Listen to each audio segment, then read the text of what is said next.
In today's video, we're going to be doing an analysis of the new Drukhari rules. We're going to take a look at the changes from the Balance Dataslate and give an overview of the new detachment.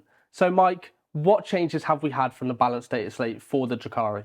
The Drukhari have had a couple of changes with the Balance Dataslate. The first of these is that when they empower a unit in melee, they get an extra AP for being empowered. This has huge implications because the army did struggle into power armor and 2+ saves previously. In addition to this, an Archon can now lead Incubi squads. Now that's massive, isn't it? That is huge because you can have an Archon give full rerolls to wound to a unit of Incubi. When empowered, they'll have reroll hits as well, and they'll be up to AP 3 in melee. Yeah, that's going to help you against things like Armor Contempt, which will now bring you back down to AP 2, right? Absolutely. There's also another detachment, the Sky-Splinter Assault, and this sort of leans into transports. So let's take a look at an overview for this detachment, and then we'll do a SWOT analysis, which is where we analyse the detachment overall. We look at the strengths, the weaknesses, the opportunities, and the threats, which is something we do on the Academy. So Jordan, what do we get for taking the Sky-Splinter Assault? So what this means is when we disembark from a transport, our units will get, until the end of the turn, ignores cover on our ranged attacks and the lance ability in our combat attacks. Okay, so that's huge. So ignores cover, we're stripping away the ability to get +1 to our opponent's saves. This has implications for things like our Dark Lances, but I don't think there's a huge amount of infantry units that want to be disembarking from transports and shooting, right? No, unfortunately not. We have Cabalite Warriors. They're the only real viable option here, and they don't really have the weapons arsenal to really benefit too much from this rule.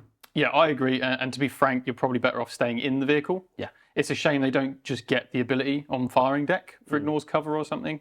But the Lance, that's a whole new boat, right? Yes. How impactful is the Lance ability on those units getting out of transports? Well, as you mentioned earlier, we get an extra AP when we're empowered now. So things like our Incubi, they only wound on 4s against Space Marines normally. So actually getting that +1 to wound is massive.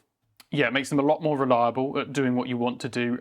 So already we've seen the extra AP from just in general, which helps us punch through armor, and now Lance helps us strike well above our punching weight, right? So we can wound Marines easier, we can wound vehicles easier as well. Incubi, obviously great on. Witches is really good on, especially when you put in characters like Lilith Esperax, because she's giving the unit +1 strength and an extra AP anyway. So again, you're boosting them levels even higher and making them witches punch way above their weight. Yeah, so +1 strength combined with +1 wound, that's huge depending on the profile of the target. What does occur to me is that this only really affects units that can go in transports. Yeah, so again, we're only seeing it affect Incubi, witches, racks potentially, but again, they're not really doing too much damage, even with the benefits. So you're not seeing potentials there. Okay. So let's take a look at the enhancements. So the first enhancement is Phantasmal Smoke. So what this will do is the bearer's unit will get the benefits of cover and stealth whilst they're wholly within 6 of a transport. Okay, yeah, nice. Yeah, so nice. We're seeing the benefits again of having them transports and your units interacting with them, but you will need to be disembarked for this to actually apply. Okay, so I can see this on an Incubi unit that perhaps has been grounded because the transport's been destroyed.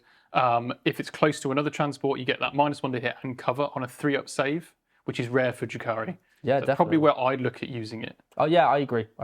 So the next one, Mike, is Spiteful Raider. So what this means is the bearer's unit, once they kill an enemy on an objective, they will give you an extra pain token.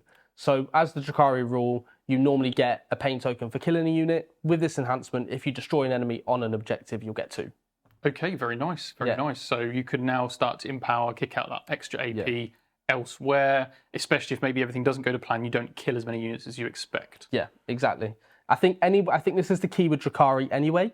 Any way you can get pain tokens, it's best to build into it if you can. Okay, fantastic. And this could go on pretty much any melee-orientated character, right? Yeah, exactly. Archon's probably the best example here. Okay. I'm starting to hear multiple Archons. Yeah. Okay. We're not really going down the lore route here. They might be fighting off the battlefield, but you're sticking the 3 in your list probably. Okay, brilliant. And what's the next? The next enhancement is Sadistic Fulcrum. So what this means is once you empower the bearer's unit, you can select a transport within 3 inches of the bearer's unit, and that transport would then be counted as empowered also. Okay, so you're giving reroll hits to 2 units for the cost of 1 pain token. Yeah. This doesn't immediately seem fantastic because No. a transport, really, we're looking at Raiders and Venoms. That's not many guns. No. But the Tantalus has been mentioned a few times. Stephen, who used Drukhari in one of the stream games, has mentioned the Tantalus. I think that's worth looking at. What's the final enhancement? So the final enhancement in this detachment is Nightmare Shroud. So basically what this means is once you've disembarked from a transport, you are not eligible to be overwatched until the end of the turn. Wow. Okay. I am a huge fan of this. Yeah. I think Overwatch is a scourge of so many armies that have toughness 3 in spades, Drukhari, Eldar units that just aren't efficient. Sisters about so many armies could do with something like this. Yeah. Nice to see it on Drukhari. Very good on kind of the opposite to one of the earlier enhancements, units that don't have a great armor save. Yeah, like your witches. Yeah. Yeah, exactly. I think what we're seeing here with this detachment is we are building into melee. So we're building into these melee orientated units, and having something to stop you from being shot to get into combat is always going to be a great enhancement. Okay, fantastic. Well, good round set of enhancements. Let's have a look at some stratagems. But before we continue, I'd like to give a quick shout out to our sponsor, The Outpost. If you're looking for great deals on your miniatures, paints and gaming supplies, we've got you covered. Their wide variety of exceptional service makes them the go-to destination for all hobby needs. So don't wait, check out The Outpost today. Link in the description below. So the first stratagem to take a look at is Vicious Blades. Now this is a 1 CP stratagem, and basically we select a transport that's just done its attacks, and then you select an enemy unit that was a target of one or more of those attacks.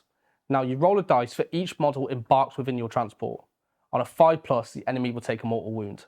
However, if it's a Rax unit that's in the transport, you get +1 to the roll, so you do it on 4s. Okay, so this is interesting. This is an interesting way of getting mortal wounds baked into the army, which is definitely a place that they struggled. And it's one of those ways where you can get rid of really tough characters with maybe very good invulnerable saves, or simply something with a stat line that you cannot reach, like a toughness 12 Land Raider. So this is great, and it means you don't have to get out of the transport, which you don't usually want to, in order to employ the stratagem. Yeah, I like this one. Yeah, definitely. And I think, it, as we mentioned, it works better with Rax. Probably will work really well with 5 Rax in a Venom, right? The next stratagem to take a look at is Wraithlight Retreat. Now this is a 1 CP stratagem, and what this allows us to do is make a normal or fallback move, but we must end that move wholly within 3 inches of a transport and embark upon the transport. Unless you're witches, you can just make a normal move or fallback move wherever you like. Okay, wow. This immediately is a standout stratagem for me.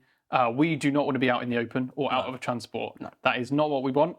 And if we can get back in a transport, we can get our detachment rule again in the following turn. Yeah. That's an awesome stratagem. Yeah, I think it's so good that they put this in here, because now it allows us to get our rules again, as you've mentioned. Yeah, otherwise we're just getting that detachment rule once, the one time we get out of the transport. Skyborn Annihilation is next, Mike, and what this does is a 1 CP battle tactic. So we can disembark from a transport, and then we get sustained hits on our ranged weapons. But if we're Cabalite Warriors, we get sustained hits too. Right. I mean, once again, not a fan of my ranged weapon units getting out of a transport. Yep. But it sounds like it might have a unique opportunity. Cabalite Warriors have great OC, so they're a good unit to go out and steal objectives from people. Or perhaps, because their output isn't great, score you some tactical mission cards.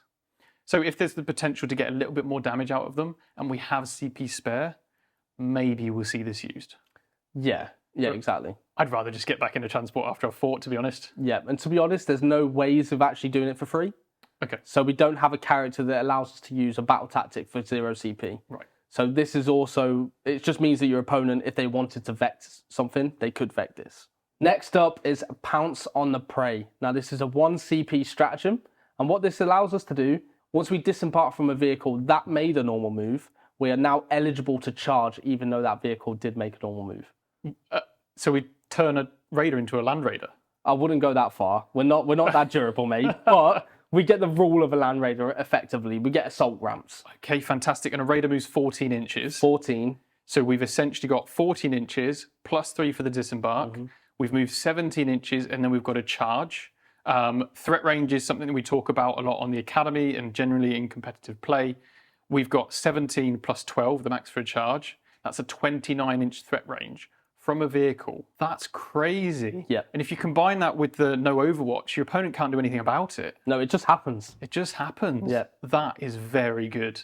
Yeah. I'm pocketing 2 CP to do that one, and they get back in every game. I genuinely think that's the play. Well, I don't think the next one will beat it, but what is it? Next one, Mike, is Swooping Mockery. So this is 1 CP. And what this allows us to do is once an enemy unit ends a normal, fallback, or advanced move within 9 inches of one of our transports, we can immediately move 6 inches. Okay, so a reactive move. A reactive move, but only on the transports. Right, interesting. So I guess that could set up a future turn of charges. Yeah. If maybe you had in mind that move normally 14 inches, disembark charge, you could set up a +6 essentially to that potential threat range. Yeah. And you could have like a 35-inch threat range. You could catch your opponent out with that. Or maybe move a raider onto an objective if you needed that like 1 or 2 bit OC. Or something boring like that. Well, exactly.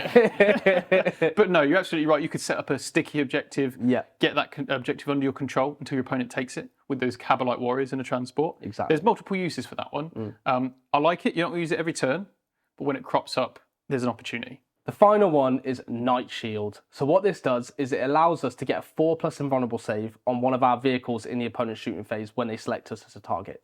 Okay, nice. So this is very similar to Imperial Knights getting a 4+ invuln on their little knights. Yes. And I actually think that this, similar to that, requires very careful timing and restraint on behalf of the Drukhari player. It's very easy to look at your raider and go, I'd really like that to survive. I'm going to spend a CP to get a 4+ invuln. Yeah, definitely. Wait. Yeah, because you could be spending that CP on normal moving, getting out and charging, or getting back into a transport after you've killed something in combat. It's got the potential to catch people out, set you up to fail because you spent too many CP on the stratagem. Well, we've already spoken about 2 really strong stratagems in this detachment. So again, like you said, your CP management is key because you don't want to be wasting it on something where you're getting a 50-50 chance to save something, right? Absolutely. It's a 12 wound model. Yeah. It's low toughness for a vehicle, very easy to kill. If someone's shooting you, they're probably pushing you to an invuln save anyway. Yeah. So you're just banking that on a 50-50 for a whole CP. In my opinion, probably not worth it.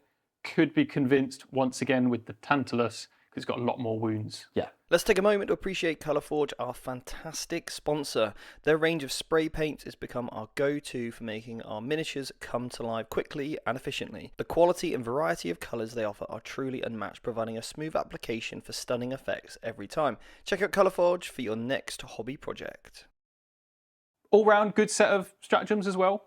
Yeah, I think, again, it's building into that play of transports and the way that Drukhari theme fits, right, of just flying around with all your transports and units, getting out, getting back in.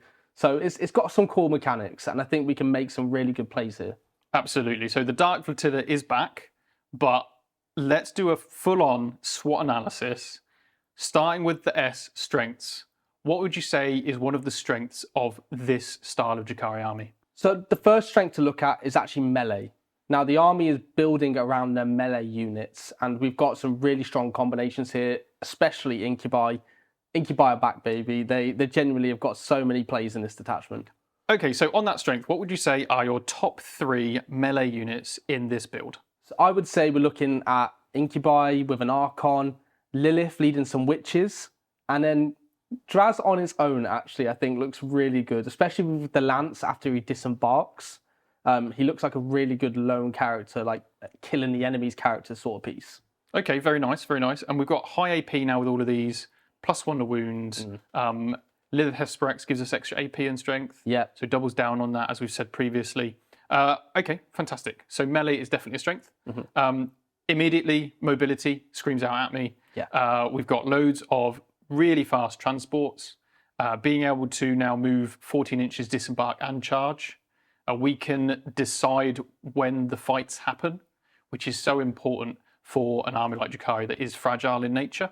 In addition to that, of course, mobility ties in with mission play. Yeah. And we are very much able to score those tactical mission objectives and take objectives off our opponent with that OC built into those units in the transports. So another strength to add is actually the amount of transports we have on the board. Because what this does is it forces our opponent to then have to spend more activations in terms of getting rid of the units on the board, right? Absolutely. And Raiders are in that position where it's not easy to kill. So we have to manage our target priority very well. And if we mismanage the target priority, we could leave Raiders on 1 or 2 wounds, and then we're susceptible to the 14-inch move, disembark charge that is going to happen across the army. Yeah. In addition to that, once we have managed to kill the Raider, we then need to kill the units inside. Depending on how we set up, these could be on the other side of a ruined wall. These could now be near objectives, getting primary in the opponent's turn after they've been unbattle shocked. So target priority can be an issue with so many transports on the board. And I think, if you're a melee army and you don't have ranged firepower to deal with the Raiders, you have to commit units to killing a really cheap transport, and then in return you're going to get smacked in the face by extra AP empowered units in combat. Yeah, definitely. And I think it's worth mentioning the weaknesses though. So what weaknesses have we got as a part of this army? So one major weakness of the army is its ability to hold primary objectives. We've mentioned it's great at taking them because we can move so far, disembark a unit that has high OC. However, the transports themselves are OC2. Even if we paired up transports, that's OC4 on an objective marker, that's easily removed off the Drukhari player by just 5 models from your opponent's army, and you lose those primary points. You might have to look at some opportunities, which we'll cover in a moment, to fortify those objective markers and make them more difficult for your opponent to take. To be fair, dude, there's also a massive weakness here. Even though we said it's a strength, is the amount of transports and building into the transport mechanic can be a weakness. Because once you lose these transports, you've lost your detachment rule. So if you can't get back into them, as you said, they're quite squishy units anyway, and you're not getting any benefits other than the datasheet rules. So it can really struggle in that department. Yeah, absolutely. With so many stratagems focused on transports as well, as soon as they're gone, then you are in trouble. And that also means that you have to invest a lot of points into transports too, which means less units for either dealing damage or to hold objectives and focus on other areas of the game. I'd also like to add a further weakness, which has always existed with the Drukhari, and that is their low toughness. In general, very susceptible to Overwatch. Sure, we've got 1 enhancement. That doesn't save the entire army. And any kind of flamer torrent weapon is going to ruin Drukhari units that come out. And in addition to that, if you can't quite punch hard enough, even a tank in melee is going to kill some of your Drukhari models. So you are going to suffer losses over the course of the game because you're just toughness 3. Yeah. And there's not a huge amount of ways to help you with that. The enhancement for no Overwatch is huge, and you are going to have to look at using terrain to its best. Maybe the Venom special rule to jump back into it after fighting, and of course the getting out of a transport, killing something, and the stratagem to now make a normal or fallback move and get back in a transport. The best thing about that stratagem is the fallback part, because even if you don't kill your target, you can still get out of dodge. You've mentioned some good opportunities here, mate, and I think a really big opportunity is your Venoms. Even though your Raiders are your tougher transports, other than the Tantalus, the Venoms will actually allow you to get back in with all your units, and as we said, that's a big weakness, right? Yeah, absolutely. Their inbuilt rule is very, very good. Now, you might be tempted to put Cabalites in there to get that holding objectives, even if you're not on the objective ability. That definitely works, but consider jumping the Cabalites out and then putting a combat unit in there. Like Incubi or Witches. Exactly, because that now means that your Venom can go forward, get involved in the combat, and you can get back in to the Venom after your unit's disembarked and fought. In addition, we discussed primary objectives being difficult to hold. And units like the Kronos have become a staple for trying to make sure we've got enough pain tokens flying around. There's also the pain engines, the Talos as well. These are very tough Drukhari units, so they make up for that very fragile nature of the toughness 3 models. Having a couple of those sitting on primary objectives, just being very hard to shift, can be a great way of getting around that weakness. I have an opportunity for you. Okay. And it's not one you might expect. Okay, so this is actually bringing in allies. So we're looking here at Harlequins, and even though they might not be their own army anymore, they do offer some certain opportunities for this faction. Okay, what units are you thinking, Harlequins? So we're looking here at the Death Jester, the Void Weaver, certain units to fill in the gaps that this army can't actually do on its own. Okay, and what do these units offer? So they offer battle shock tests, which is actually another way of getting pain tokens. Right. Okay. And as we said earlier, if you can get ways to get pain tokens in this army, you do it. Yeah, and actually, you mentioned the Death's Jester. Yep. He's a lone operative, right? He is a lone So operative. he could be an answer to the primary holding issue that we do have. Exactly. Because you can hold it at a distance without being shot. So very nice. Definitely check that out. I'm sure there's some really cool conversions. Throw us a comment below, actually, if you considered using those units and maybe made them look Drukhari style. Now, we talk about threats now, and this is something that you can't control. Yes. So the very first threat for me is terrain. Sure, we're a very infantry-heavy army, but we do have transports. A lot of transports. A lot of transports, and they might fly. But unfortunately, fly doesn't mean you can go over everything. And transports as well don't benefit a huge amount from cover because they've already got such a low save that enough AP is going to push you onto your invulnerable save. Yeah.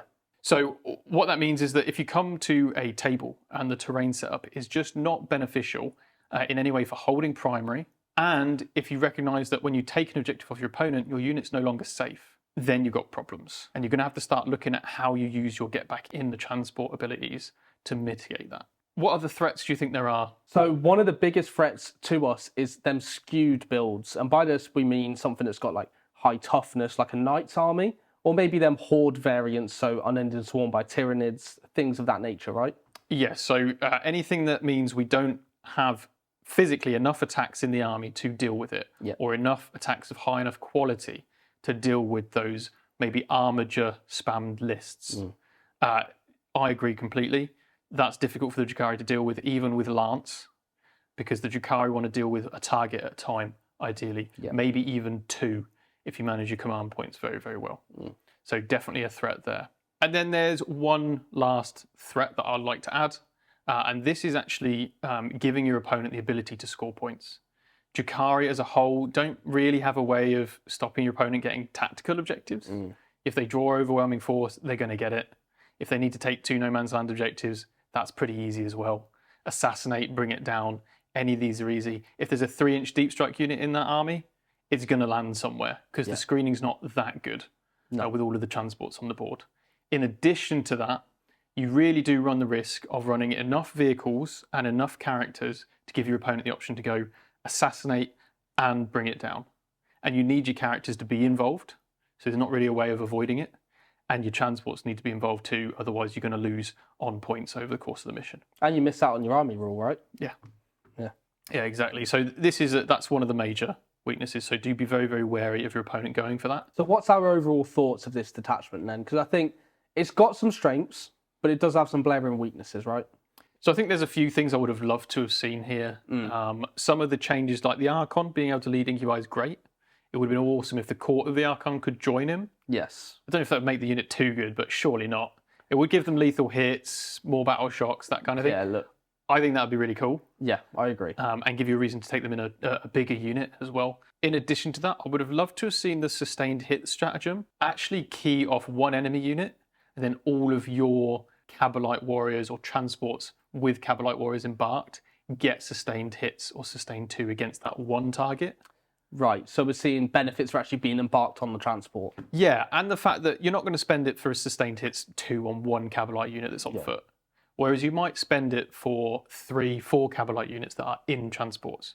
Now it starts to look like a worthwhile investment. No, I agree. There's such an emphasis on this detachment for disembarking from the transports, but it just opens up so many weaknesses by doing that, right? Yeah, and if you're shooting, you don't want to disembark. No. You want to stay in the transport. Give them ignores cover while they're embarked on a transport. Well, that's one of the strengths of the Drukhari is the amount of firing deck that they have available to them. So not being able to take advantage of that rule, really, because you're not getting your army rule from it. Exactly. So I think there are a few things they did miss. Yeah. And I don't think that this detachment is going to be the be-all, end-all of the meta. It's not breaking meta. It's not breaking the meta. No. There are some very skilled Drukhari players out there. There always have been. It's an army that's always attracted that kind of player. So do be expecting to play them at tournaments if you go to them, and expect them to be irritating to deal with. They do function very differently to other armies. Yes. So you will have to manage your target priority, as we've said. Hopefully the SWOT analysis has really helped you playing against them or playing as them in this video. Yeah, definitely. I think it's a very fun detachment. And as you said, I hope to see more Drukhari players using this and having fun playing their army again, right? Absolutely. Well, I hope you enjoyed that video, and if you want more deep dives into maybe your own army and you want to progress your own skill as a player, then you can join us on the Academy. The link is in the description below. Join us on a journey of 16 weeks through 15 modules, covering all the phases of the game, tournament preparation, game management, so you can manage those CPs like for this detachment. You'll be looking at mastering your army lists, game plans, deployment, all that goodness and more, and a whole community to join as well. There's so much that can be had from joining the Academy. So if that is something you'd be interested in, then click on the link in the description and we'll see you hopefully on the Academy soon.